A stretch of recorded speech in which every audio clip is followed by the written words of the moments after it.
क्या तुमने कभी सोचा है एक ऐसी ताकतवर कौम के बारे में जो पहाड़ों को तराश कर महल्लात बनाया करती थी, जो कहती थी हम सबसे ज्यादा ताकतवर कौन है, मगर जब आसमान का हुक्म आया तो उनके महलात मिट्टी के नीचे दबा दिए गए।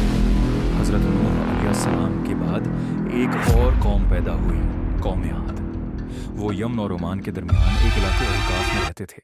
उनके शहर का नाम था अरमजात अल अमाद, यानी सितूनों वाला शहर, जो गव्या आसमान से बात करता था। उनके जिस्म पहाड़ों की तरह मजबूत, कद बादलों को छूने वाले, और उनका गुरूर आसमान को चीरने वाला था। वो कहते थे हम ही जमीन के वारिस हैं और हमेशा रहेंगे। एहकाफ की रियत में उनके शहर दूर दूर तक फैले हुए थे।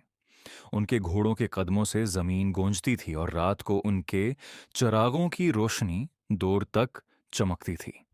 गवया उनका शहर जमीन पर एक ताज था। अपनी महफिलों में वो अक्सर कहते हम जैसे लोग दोबारा कभी पैदा नहीं होंगे। उनके बच्चे भी छोटी उम्र में पत्थर उठाकर अपनी ताकत दिखाते और बुजुर्ग फख्र से कहते हमारे बच्चे भी पहाड़ों को झुका देंगे। कौम आद का एक अजीब अकीदा था। वे समझते थे कि हवा उनकी गुलाम है। उनके नौजवान वादी में खड़े होकर बाजू फैलाते और कहते देखो, हवा हमारे ताबा है। बुजुर्ग कहते हमारे आबाओ अजदाद हुआ का रख बदल देते थे, हमें कौन रोक सकता है। जब वो तूफान को आता देखते तो हंसते, ये हमारे दुश्मनों पर गिरेगा, हम पर नहीं। मगर उन्हें क्या मालूम था कि आने वाली हुआ ही उनकी सबसे बड़ी दुश्मन बन चुकी है। वक्त गुजरता गया, गुरूर बढ़ता गया। फिर अल्लाह ने उनकी तरफ अपने नबी हजरत हूद अलैहिस्सलाम को भेजा। उन्होंने कहा, आए मेरी कौम, सिर्फ अल्लाह की इबादत करो, उसके सिवा कोई माबूद नहीं। कौम ने जवाब दिया, क्या हम अपने बाप दादा का मजहब छोड़ दें? हम ताकतवर हैं, हमें कोई नहीं रोक सकता। हजरत हूद ने खबरदार किया, मैं तुम्हें उस अजाब से डरा रहा हूं जिसका तुम तसव्वुर भी नहीं कर सकते। मगर गुरूर से भरे दिल नसीहत कबूल नहीं करते।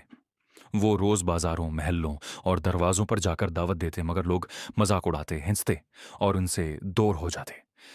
एक दिन वो सरदारों की मजलिस में गए जहां वो सोने के तख्तों पर बैठे थे। हजरत हूद ने कहा, अल्लाह की कुदरत को देखो, तुम्हारी ताकत कुछ भी नहीं। सरदार हंस पड़े, अगर अजाब आना होता तो हमारे महल कब के गर चुके होते।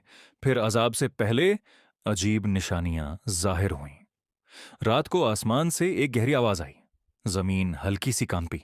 जानवर बेचैन हो गए, मगर लोग हंसे। जमीन भी हमसे डरती है। फिर अल्लाह का फैसला आया। 3 साल तक बारिश ना हुई। नहरें खश्क हो गईं, बाग जल गए, जमीन पत्थर बन गई।